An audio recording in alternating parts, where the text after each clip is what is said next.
you ready? It's time for the Juicy Woman Podcast. I love my body. I am a hot. I am just the right size. I am a winner. No need to be thinner. I am taking your stride. Here's your host, Andrea Amador, the Juicy Woman. When you look in the mirror, do you love what you see? If you're like most gals, you don't. And it's the rotten way that you feel about your body and the lies that you're telling yourself about your relationship with food that's actually keeping you from living and enjoying your life. And I'm here to help you change all that. Hi, my name's Andrea Amador, and I am the Juicy Woman. My passion is to inspire women to love themselves more and live juicy. I'm here as a curvy size 18 gal representing other fabulous plus-size women, letting them know that it's high time we expand our definition of beauty. As a professional certified coach and master practitioner of neuro-linguistic programming, I've learned that it's our hateful and limiting beliefs that are keeping us stuck. It's those I hate my fat thighs thoughts and all our nasty body-bashing ways that make us feel so badly, which is usually the fast track to a binge. Here's why. Research has shown time and time again that there's a connection between your thoughts and your body. Today, I have a lot to say on the subject of what I like to call waiting for perfect. Are you waiting to become thin for your life to begin? We've all seen those diet commercials where a beautiful, happy, slender woman is talking about her weight loss as she stands beside a life-size photo of herself before she started her diet. In the photo, she looks sad and miserable. Then, with a sideways glance, looking totally disgusted at her before photo, she pushes it away out of sight, showing that she has no feeling or connection to that picture. Can you relate to that? I sure can. Let me tell you about my experience of wasting too many years waiting for perfect. Despite feeling that way in the past about myself, hating and resenting my fat thighs and curvy body, now when I see those commercials, it just makes me want to cry. Like most women, I was raised to believe that my value was connected to my looks and my ability to be attractive. That's why I was so hellfire bent on getting thinner.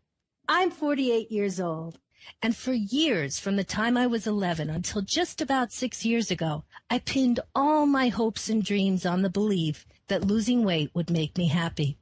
So I procrastinated and put off and avoided so much. I canceled vacations because I didn't want to be seen wearing a bathing suit.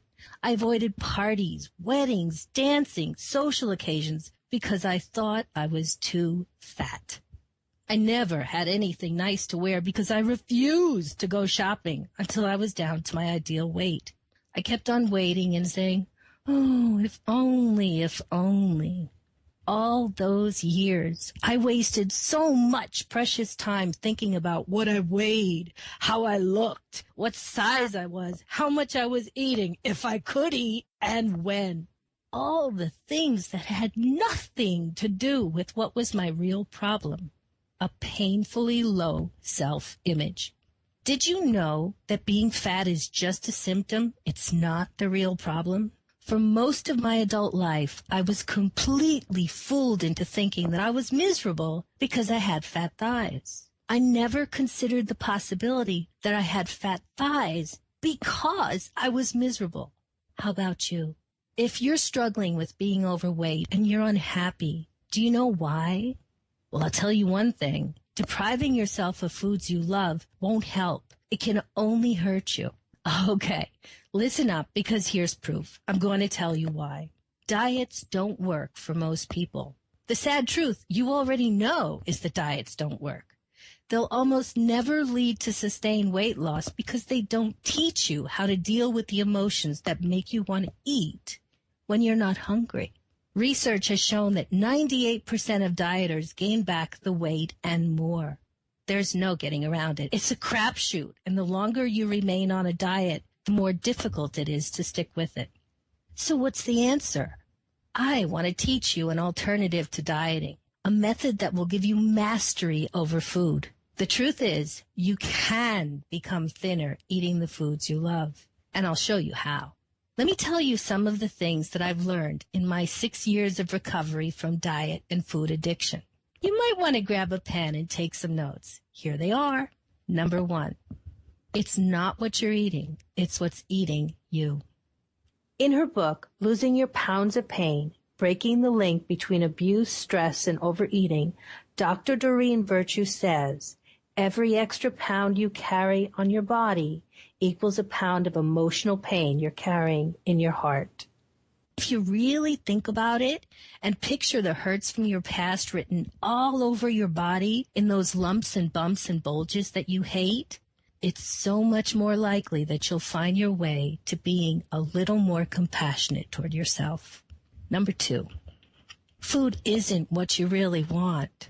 Your cravings are really unmet emotional needs in disguise. Your tendency to overeat has nothing to do with lacking willpower or having no discipline. It's an instinctual, survival-based response to dealing with your stress. Deep down, we all just want to be happy and feel good. As an emotional eater, your brain is wired to recognize that eating those foods will ease your stress.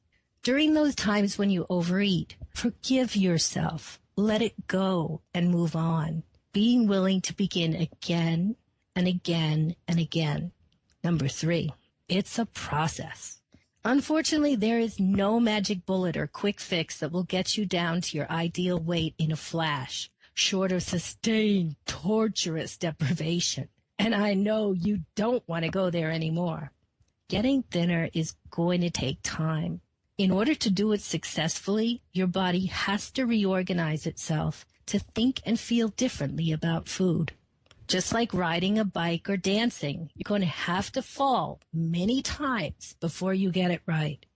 Number 4, no more dieting.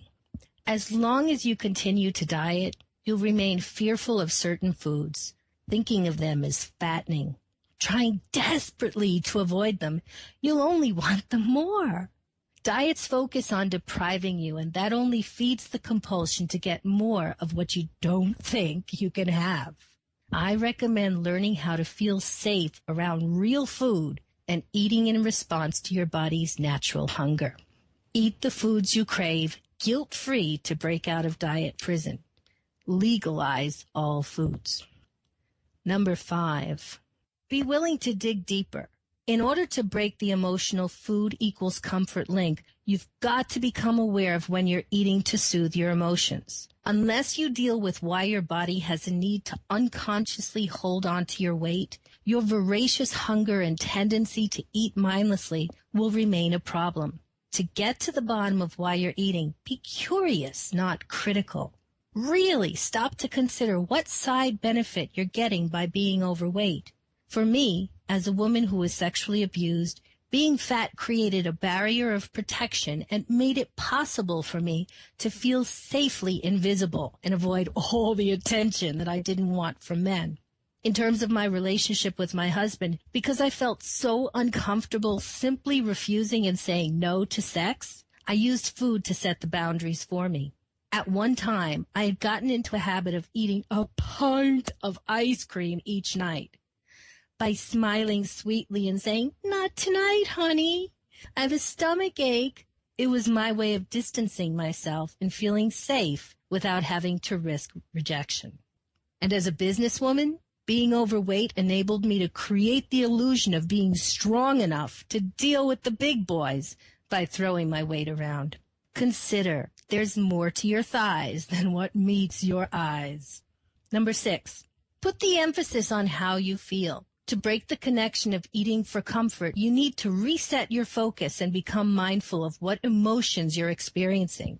Many people like to journal to become more aware of what's going on in their head. This can be helpful as long as it's done without judgment. Your goal is to look for patterns and notice when your eating goes out of control and what events in your life preceded the binge. Number 7, cope with your stress. No matter how you slice it, it still comes down to dealing with your emotions rather than stuffing them. Rather than journaling, I prefer to use a process called Emotional Freedom Technique, or EFT. It's a simple tapping process derived from the ancient healing art of acupuncture.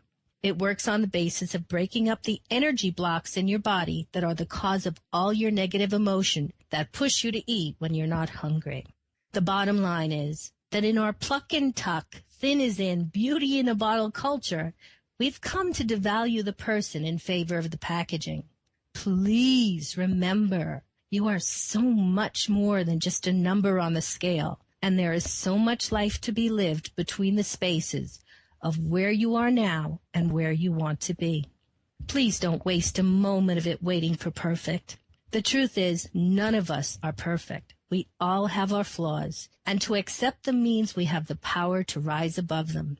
As I continue to learn myself and teach my clients every day, by opening your heart and accepting the before gal you are right now, you'll be ready to love the after gal you'll be. I encourage you to take my advice and use the tips I've shared and spread the word, inviting other gals to listen to this podcast. The things I have to teach you will create a lot of shifts in your thinking. I want to invite you to try out my suggestions, and you'll see how they will begin to melt away your resistance and fear of losing weight by giving you the time and space you need to get thinner slowly and effortlessly without dieting once and for all.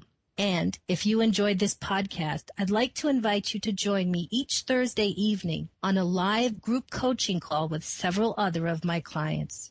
There, you'll get a snippet of my coaching style. To find out more, just go to my website, thejuicywoman.com, and click on group coaching. I can't wait to meet you. Until we meet here again, make it an absolutely sparkling day. Bye, Juicy Woman. Thank you for listening to the Juicy Woman Podcast. Andrea Amador is here to help you. If you want to love your body and slim down without dieting too, get a free excerpt of Andrea's book, Loving the Skin You're In, The Juicy Woman's Guide to Making Peace with Food and Friends with Your Body. That's a free download on her website, thejuicywoman.com. Also, if you enjoyed this podcast, why not join the Juicy Woman herself on Thursday evenings for a live coaching call with other juicy women. Again, go to her website, thejuicywoman.com, and click on Group Coaching. Wow, don't you just love my theme music? Me too. It's so bouncy and peppy, and it just makes you want to get up and move. A big thanks goes to my friend and mentor, professional singer-songwriter, Jana Stanfield. For more inspirational music you can dance to, visit her site at janastanfield.com. I love my body. I am a hot.